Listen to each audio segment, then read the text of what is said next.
Modern dams are marvels of engineering, putting millions of tons of water at our disposal. We rely on these enormous structures for water, power, and recreation. As human population grows, more people move into the shadows of these dams, onto downstream floodplains, and potentially into the path of a devastating flood if one should fail. There is no such thing as a risk-free dam. All dams have some risk. The best conditioned dam, the best designed and maintained dams, they have low risk, and the ones that aren't well designed and have deficiencies certainly have higher risk, but there's no such thing as a risk-free dam. More than 100,000 dams now block U.S. rivers. Most were only designed to last 50 years, and 1/4 have already passed their life expectancy. After decades of neglect, the American infrastructure is in crisis. Across the country, 1 in 10 dams is considered a threat to human life, and more than 13% of those are considered structurally deficient or unsafe. When they fail, they can fail badly, and they can put people in harm's way. The dam problem is probably the most significant in that it gives, in many cases, people little time to react. In small towns and big cities across the country, the possibility exists that a catastrophic failure could send millions of tons of water crashing through homes. If we have complete dam failure, Burkesville would no longer exist. It would be washed away. It's a serious situation that we need to plan for, and we're doing everything humanly possible to prepare. Emergency preparedness is essential for all communities living downstream of dams, and it's critical that resources be allocated to ensure that no dam, old or new, fails. The Army Corps of Engineers recently listed 6 of its dams as the highest priority for repairs. Making these dams safe is an expensive and time-consuming process, but the cost of not being proactive could be worse. There would likely be loss of life downstream and certainly a lot of economic damages from the flooding. We estimate $2 to $3 billion in economic damages downstream if this project were to fail. Nationwide, efforts are underway to identify dams at risk. Some are being removed. But over the next 10 years, more than 1,000 dams will need significant repairs. Is it too late to prevent a major incident? I'm worried because every year we track the numbers in the United States, the number of unsafe and deficient dams.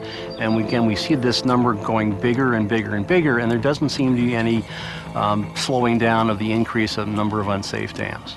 Getting older isn't the only thing that can make a dam unsafe. Most were designed before the risks of earthquakes and landslides were fully understood. An earthquake outside of Eugene, Oregon could take out a series of dams that would send a wall of water estimated up to 1 billion tons. It's a late November morning sometime in the future. After days of heavy rain, the people of Eugene, Oregon are finally enjoying a sunny day. Suddenly, the ground starts to rumble, buildings shake, and people are terrified. In seconds, the shaking stops. It's an earthquake, magnitude 6.5. There's no serious damage, and everyone breathes a sigh of relief. But high in the mountains above the city, soil saturated by the rains is loosened by the quake, and landslides rush down the slopes into the reservoir of the Hills Creek Dam. Huge swaths of soil, trees, and debris flow into the rain-filled reservoir, creating waves that quickly overtop the earthen dam as the embankment gives out. Suddenly, more than 300,000 people in the valley below are in danger of being washed away. Americans have suffered the devastating consequences of a dam break before. 65 miles east of Pittsburgh, Pennsylvania, lies the town of Johnstown. It's situated in a valley just below the steep Allegheny mountain range. Here, 2 rivers, the Little Conemaugh and Stony Creek, join together to form the Conemaugh River, a tributary of the Ohio River. At the end of the 19th century, Johnstown was a working-class town, feeding a booming America's insatiable appetite for steel. By 1889, there were 30,000 people sort of crammed into the valley. Just about everybody worked for the Cambria Iron Company. The whole prosperity of the valley really depended on the steel mill here in Johnstown. 14 miles upstream was the South Fork Fishing and Hunting Club, an exclusive retreat for the Pittsburgh elite on the banks of an artificial lake. Starting in 1879, a group of rather wealthy and influential Pittsburgh area businessmen purchased the state-sold reservoir and had the vision of turning the reservoir into a gentleman's fishing and hunting resort. The grounds included the dam, which held 20 million tons of water in the man-made Lake Conemaugh. As purchasers of the property, the South Fork Fishing and Hunting Club now owned and operated the dam. It was a dam that had been built almost 40 years earlier. And the original dam was well built, it hadn't been maintained. The club's agents had poorly reconstructed it and compromised all the safety features. So essentially, what you had was an accident waiting to happen.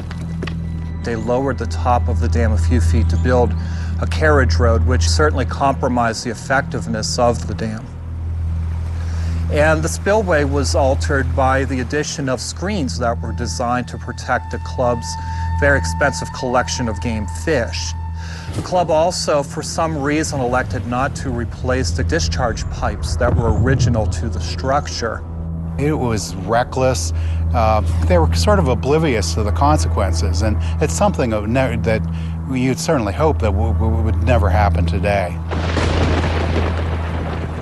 Nearly 50 years of poor decisions and neglect might never have been a problem, but in late May 1889, Johnstown experiences 2 days of solid rain. The lake was rising about an inch every 10 minutes. As a result, the water just kept rising, getting closer to the top of the dams, and once the water went over the top, that pretty much doomed the dam to fail. Frantic efforts are made to shore up the dam, but it's too little too late. At 3:10 p.m., the dam gives way at the center. It didn't really break, it just pushed away, and 20 million tons of water began an hour-long descent on Johnstown. By most accounts, it took about 45 minutes for the lake to disappear once the dam failed.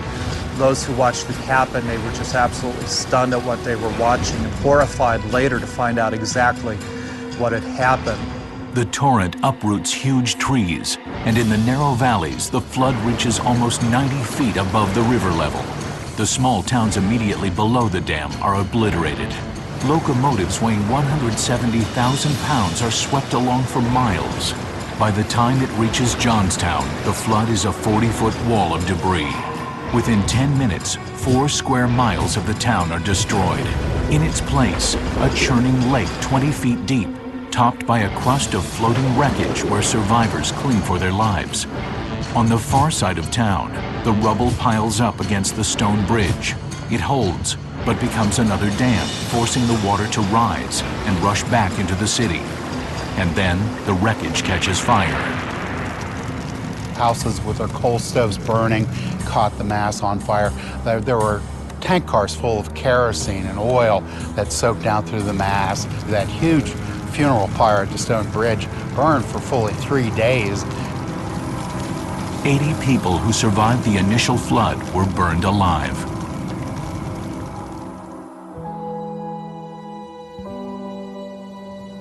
As dawn rose the next morning, people began to make their way out of the flooded district. 2,209 men, women, and children had died. 99 entire families were wiped out, including 396 children. 124 women lost their husbands. 198 men lost their wives.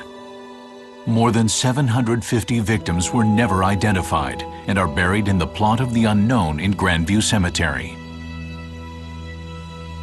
This was the biggest single-day civilian loss of life in American history until 9/11. The Johnstown flood in many ways is symbolic of that whole era where America became a prosperous industrial nation, but there was a high cost environmentally and in terms of human suffering. America didn't learn a whole lot about dams. It took quite a few other tragedies to make the country more concerned about dam safety.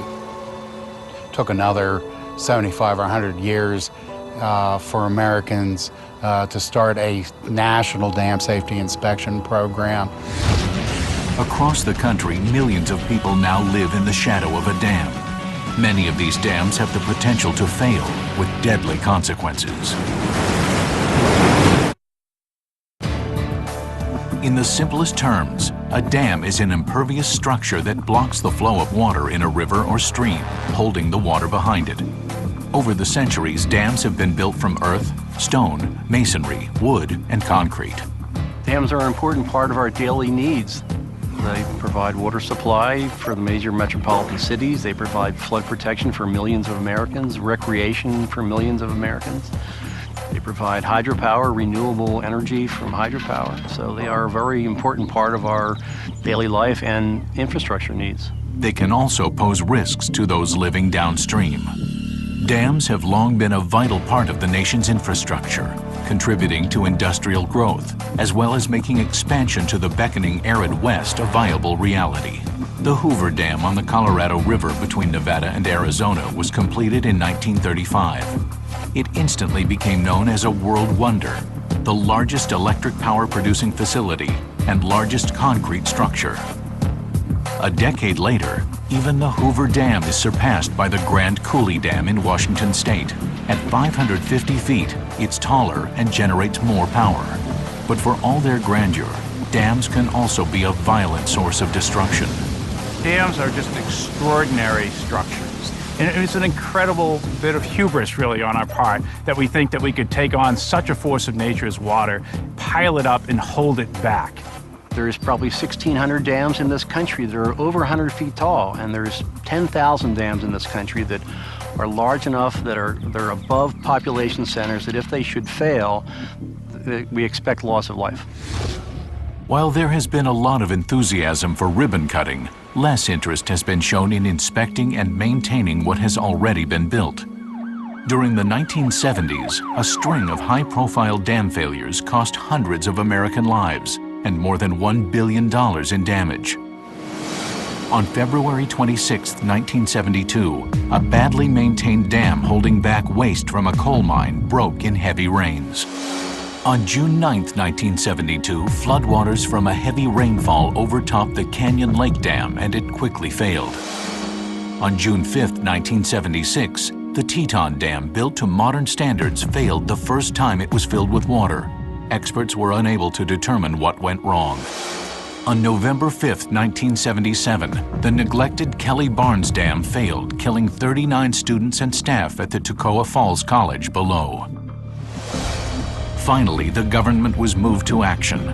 President Jimmy Carter issued an executive order that resulted in a national inspection program and the formation of the State Dam Safety Officials Association. These initiatives were commendable, but almost half a century later, the problems they were meant to address are still far from over. We do surveys every year of the states who have the responsibility of assuring the safety of dams, and their current total for unsafe dams is about 3,300. Compounding the problem is America's ever-growing sprawl. With population expanding and development booming, the late 20th century saw communities being built beneath dams and on floodplains across the U.S. Dams originally built far away from populated areas now have millions of Americans living in potential danger zones. The consequences of one of these dams failing includes loss of life. And that changes the standards which this dam has to meet. We have dams in three categories based on the failure: high, significant, and low hazard. High hazard dam simply means that if it fails, it's likely to cause loss of life. And so we concentrate on these high hazard dams because they have such extreme consequences. According to the 2005 update to the National Inventory of Dams, more than 10,000 dams in the U.S. are considered high hazard. We have very large dams today that sit above cities that, if they burst, would send a wall of water down and potentially drown that city. And if people can't get out of the way in a hurry, we face loss of life risk. We have structures that were designed for certain events, and sometimes Mother Nature raises the ante. We have to do whatever we can up front to try to prevent things from going wrong, but we also have to realize there are limits to what human beings can do when we're dealing with nature. The power of nature is a frightening memory for Lisa and Jerry Toops. Their family knows only too well the danger of living below a dam.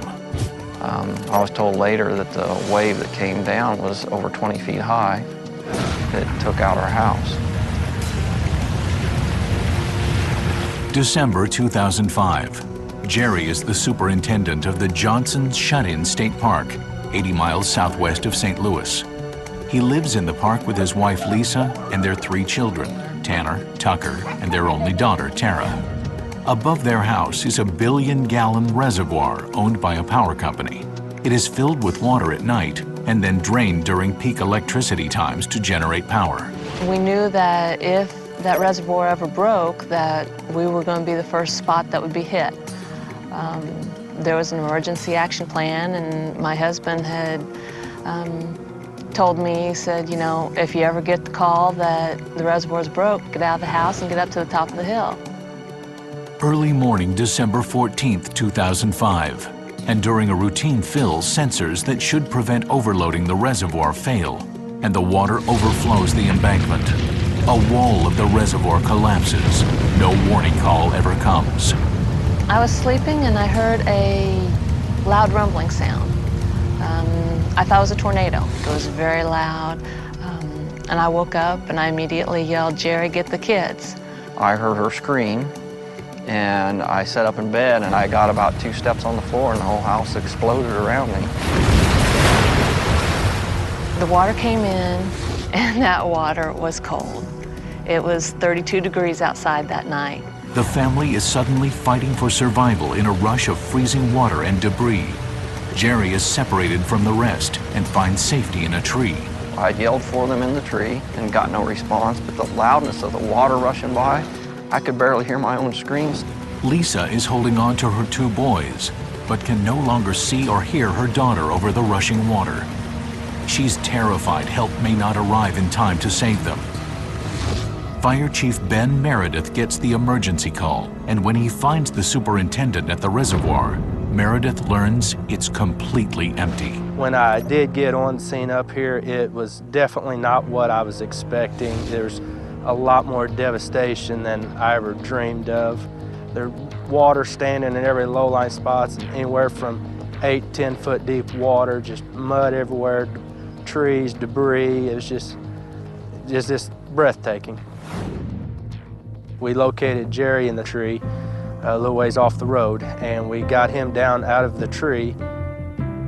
At the edge of the tree line, Lisa and the boys are finally released by the receding surge. We proceeded farther up in the field, and that's when we found the rest of the Toops family. The last person to be rescued is the Toops' daughter, 3-year-old Tara. They found her several hundred yards away from the house, underneath a little cedar tree, all curled up in a mat of just floating debris. The 3 children spend months in the hospital recovering from their injuries and hypothermia. Their physical injuries heal, but their home is gone. There was absolutely nothing left of the house. The only thing that there was the cement foundation of the basement. It was completely destroyed. As devastating as the flood was, the events could have been much worse. We was fortunate that it was the winter time. We had campers the day before. We didn't have campers this day. If there had been people there would have been no way to warn them either. They would have been in the same struggle that we were all in. The campground has now been moved to higher ground. Removing the debris and restoring the park will take years. Jerry has now changed jobs within the Park Service, and the family no longer lives in the area. If you live below a dam, don't lose sleep over the dam breaking, but have a plan. And make sure your family knows the plan. Don't think that it's never going to happen to me, because it could. I pray that it doesn't, but it could.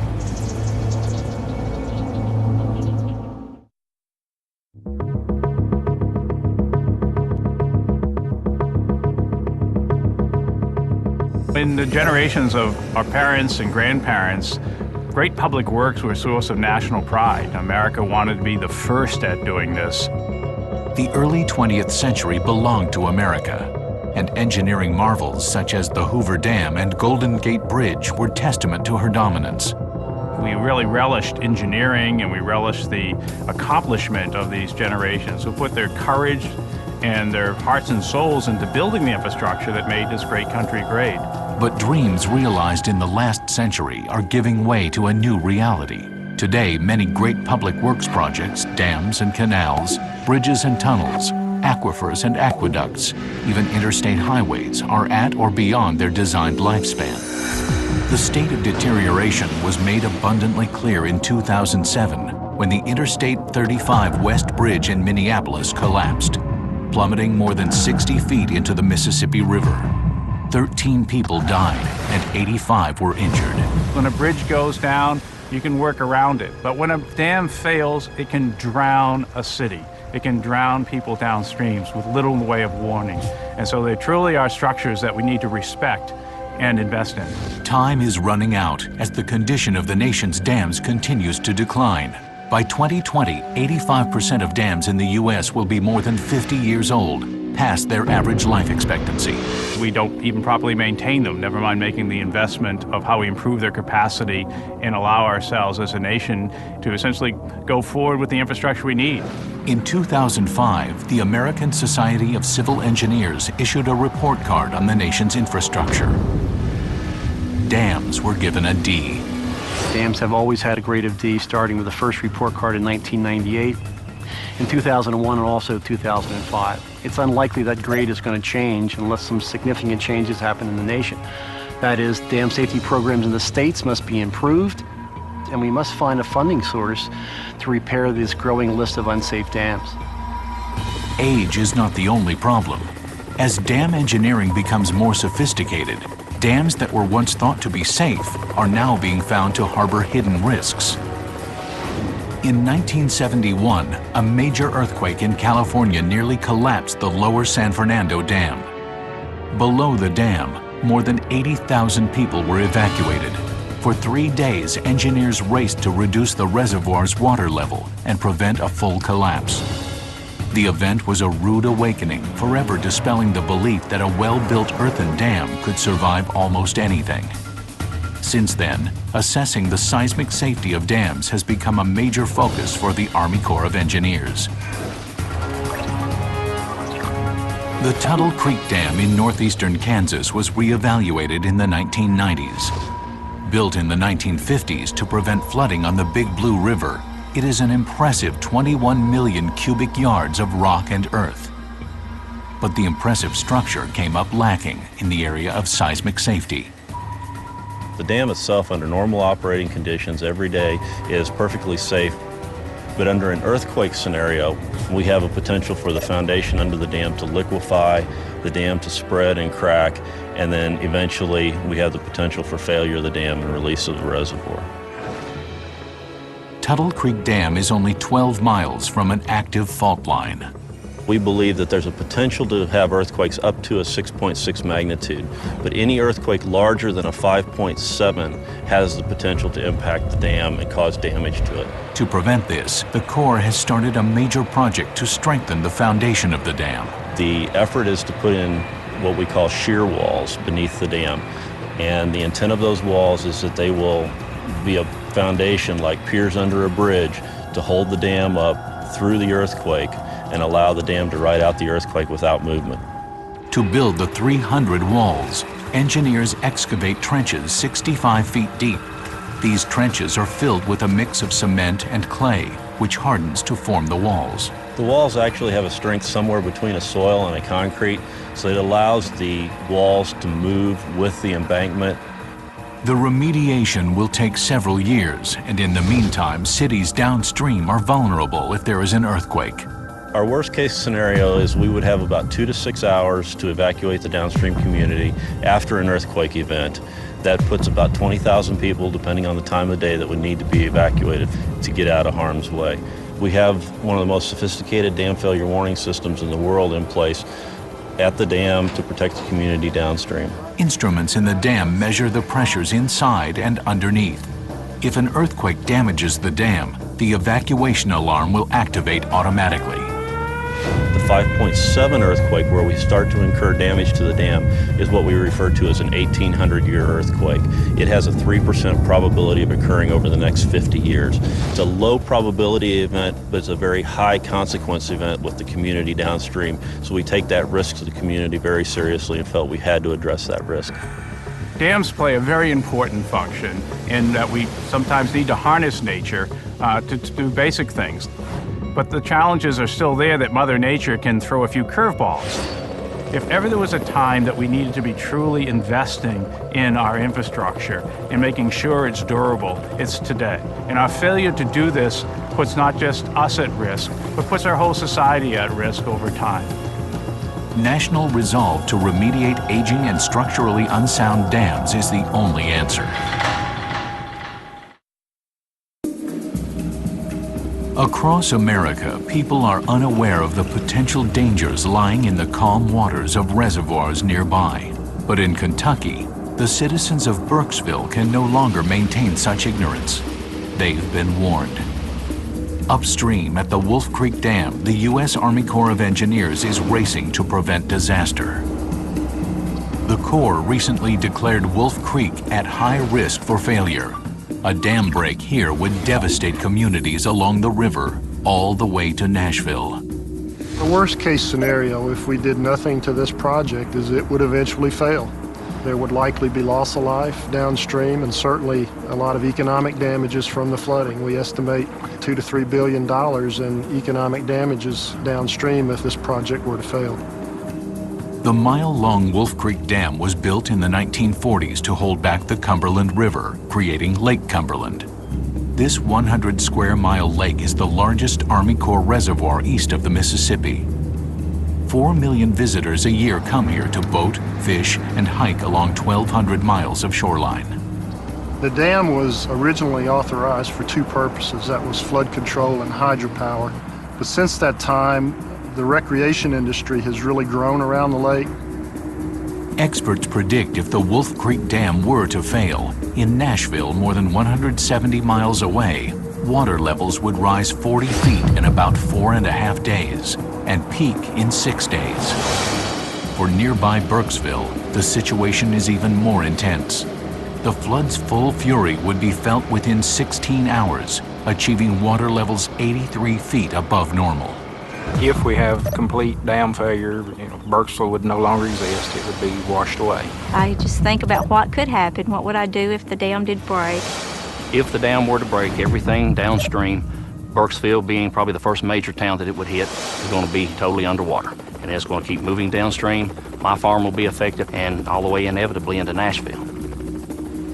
The problem at Wolf Creek is 300 feet down in the rock underneath the dam.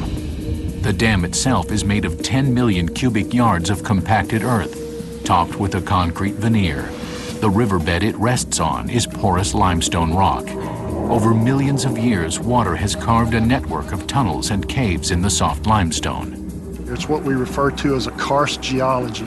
The limestone has large openings in it, large caves, down to smaller size openings that are typically filled with clays and silts.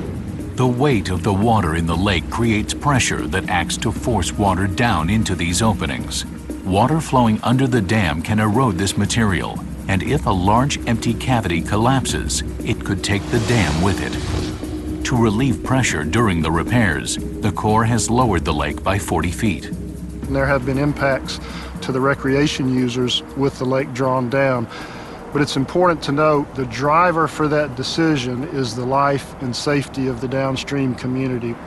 And that's why we're spending a little over $300 million at this project to get a timely fix in place.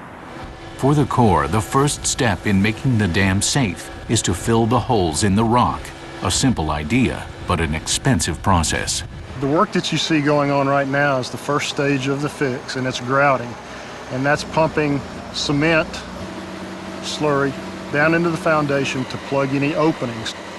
It's not the first time the rock underneath the dam has needed repairs. The porous limestone was first addressed in the 1960s. A decade later, a wall was installed to reinforce the dam and control seepage. And now a new concrete wall is being built behind the old one. It'll be much deeper and much wider than the existing barrier wall. And the purpose of that will be to block the openings in the rock that are allowing the flow of water from the lake to come under the dam. The potential for water from the lake eroding material under the dam requires constant monitoring. We have inspections going on 24 hours a day, 7 days a week. People walking the embankment with a checklist and looking at the critical areas and critical indicators for signs of something that may be going on. An increase in wet areas downstream of the dam, depressions in the downstream slope or at the crest of the dam, muddy flow into the river, things that would indicate water is moving through this rock and eroding material out of the foundation. As the work progresses, the dam gets a little bit safer every day. But those downstream still have to prepare for the worst-case scenario, and the Army Corps is an active participant. We've held something on the order of 50-plus public meetings where we come in, we give a presentation to the folks on what the problems are, what we're doing to take care of them. In case the dam breaks, our plan is to evacuate the community, everybody that's in the flood area, as quickly as possible. Emergency Manager Harvey Graves is the man responsible for keeping Burkesville 23 miles downstream and its nearly 1,800 residents safe. And precautions are already being taken. The town's emergency management center has been moved to higher ground at the local hospital. Weather radios have been handed out. Reverse 911 has been installed, and they will soon have warning sirens. If the dam were to break, the river would begin to rise within hours. The flood would peak a day and a half later with water levels 56 feet above normal. Downtown Burkesville would be underwater. It's very serious because a lot of your communication is going to be cut off. I'm one of the ones that they will call down in my end of the county that will help see that everyone gets out. And we will do the best we can. I am a teacher at the elementary school, and we have drills that we perform each year that we practice loading the buses and taking the kids out of town, and we will go to the next town, which is in Clinton County. When it breaks, night or day, weekend, all of those are going to be variables in how you would respond.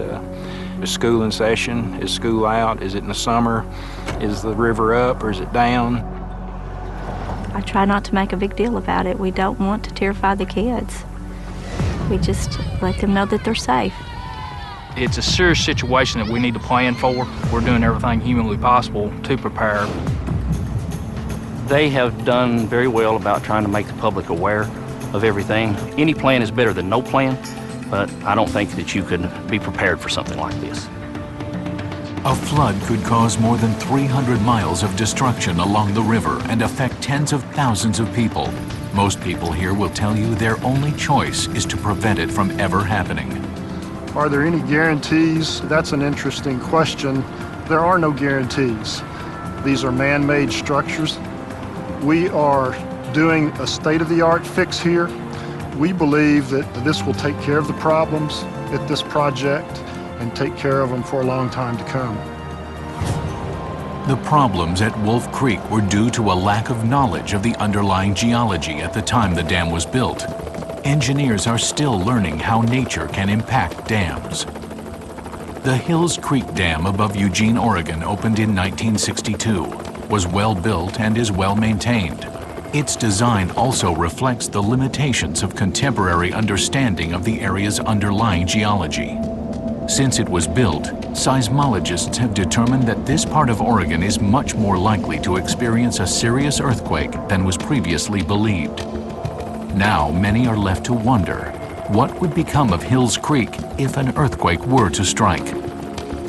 It is a question more of when than what if. There is no question that there's going to be big earthquakes that are going to occur in Western Oregon. What it comes down to is whether or not these reservoirs have enough strength to withstand these earthquakes. In these mountainous regions, with earthquakes come landslides. In a rainy season, this deadly combination could be enough to breach the dam and empty the reservoir within an hour. Nestled in a valley along the Willamette and Mackenzie rivers in the heart of Lane County, Oregon, the metro area of Eugene-Springfield is home to almost 350,000 people. Linda Cook is responsible for keeping them safe. We've got a long list of hazards when you consider the geographic diversity in Lane County. We are primarily concerned about flooding because of the numerous waterways that we have here. So flooding is the #1 concern. Eugene lies in the shadow of 8 different high-hazard dams, all of which are run by the Army Corps. The majority of the water is held back by a series of 3 dams on the middle fork of the Willamette River. Dexter Dam is about 17 miles above the city, followed closely by the Lookout Point Dam, and finally the Hills Creek Dam, approximately 45 miles upstream of Eugene. Because of those dams, we're able to monitor the river levels, and we work closely with the Corps to make sure that those dams are protecting us from flooding. These dams were well designed and are well maintained, and yet there's a chance that one or more could fail. Those dams were built a long time ago, based on the knowledge they had at the time, but we've since learned that they're not up to current seismic standards.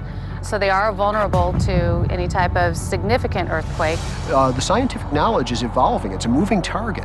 For many years, Oregon was actually thought to be almost totally aseismic, believe it or not. Up until the early 1980s, people thought very few earthquakes occurred in Oregon at all. Now that we've mapped faults, we've got plenty of information that suggests that lots of earthquakes occur in Oregon. Not only is it prone to earthquakes off the coast, the magnitude 9 subduction type earthquakes, but it's also prone to earthquakes having magnitudes up to 6 or 6.5 that occur inland. With knowledge of potential seismic activity in this region comes the realization that these dams could face a threat that wasn't considered 50 years ago. These dams are all primarily embankment dams. They're comprised of generally a impervious clay core, which is surrounded by other zones of gravel and rock to add stability and strength to them. These dams were designed for those kinds of conditions that we knew about in the 50s and 60s.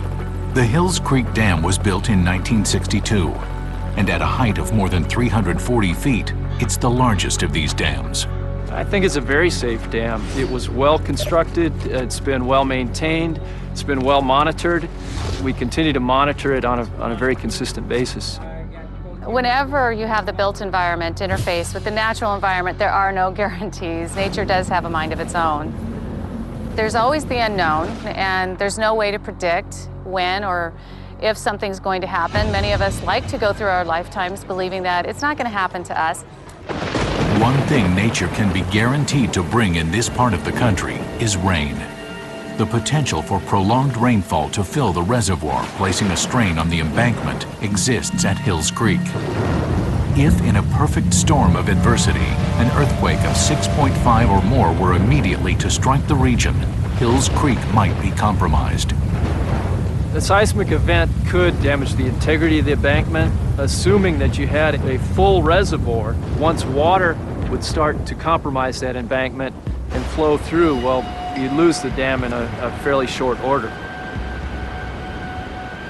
The probability exists, but it's very, very minimal. While heavy rain or an earthquake might be factors in a potential dam collapse, geography may play a part as well. The hilly terrain near Eugene could exacerbate the threat with the potential for landslides. You can have a landslide actually go into a lake. A lake could then have a wall of water go over a dam. It can be incredibly destructive. This is a scenario that I admit is relatively remote, but we have so many dams and we have so many places that have landslide potential or earthquake potential that sooner or later, it seems to me that something like this is a very real possibility. Sometime in the future, a week of extremely heavy rain engulfs Eugene. Suddenly, the constant sound of water gives way to a lower, more ominous rumble as a 6.5 earthquake shakes the community. It's over in a few seconds. The valley suffers only cosmetic damage, but in the mountains, the quake has unleashed a series of landslides. Waves created by the landslides in the swollen reservoir rush toward Hills Creek. The dam is easily overtopped, and the water furiously scours the earthen embankment. In a matter of minutes, sections of the dam collapse. A monstrous volume of water explodes from the mountains. If Hills Creek, Lookout Point, and Dexter all failed consecutively, we would lose about 800,000 acre-feet of water. That's 1 acre of water, 1 foot deep, times 800,000. It's a lot of force, and it would be moving very quickly. This is a never-never event, and we don't predict this, but this is what would have to happen here. Dam's going to break open. We can probably empty Hills Creek Dam in 2 or 3 hours. People live in valleys, so when the dams break, huge numbers of people are at risk from these sorts of catastrophe scenarios. If we have something catastrophic, like all of these dams collapsing and we get this massive wall of water into this community, lives will be lost, businesses will be shut down, homes will be lost, schools will be closed. We could be looking at trying to evacuate up to 250,000 people. We expect that we would probably experience 1,000 deaths in that type of situation. The surge would hit Eugene 5 to 6 hours after breaching Hills Creek and would peak an hour later. You're going to see water that extends basically through some of the most developed and some of the oldest portions of town. And how deep is it going to be? Could it be 10, 20, 30 feet deep? This town here is in a bowl, so that the water is going to be constricted and it's going to build up to relatively high depths. One thing we do have going for us in a flood scenario, in terms of dam breaches, we have prediction capability to know that these floods are coming. We have emergency notification processes in place to notify counties and populations downstream. So there's preparation for at least evacuating people in this kind of scenario. We're going to do the best job we can. We're going to activate all of our warning systems. We're going to deploy as many first responders to the streets as we can. We're going to bust our butts trying to make sure that we save lives and protect property, but it will not be enough. A small incident can overwhelm our local resources, overwhelm our first responders in our hospitals. I can't even imagine what a catastrophe would be like. Though cataclysmic in its effect, Eugene's flood is not a long-duration surge and moves through the city in just over 3 hours. It would be tragic. It would just devastate our infrastructure, and rebuilding an infrastructure is not something you can do overnight. It would never be the same place again. Billions of dollars in damages and thousands of lives lost is the ultimate cost in our attempt to control nature. While human progress compels us to exercise control over natural forces, we're obliged to be aware of the risks and respect our limitations. I don't think perfection exists. Absolute perfection doesn't. We certainly deal with managing risk. We can't eliminate risk. It's incumbent upon us to recognize that, to take it very seriously, and to manage it well. Dams, if you're going to build them, have to be able to handle a large flood. In some earthquake areas, they have to be able to handle a large earthquake. We have a responsibility, along with the dam owner, to make sure we don't see events like a flood or an earthquake that will cause the dam to fail.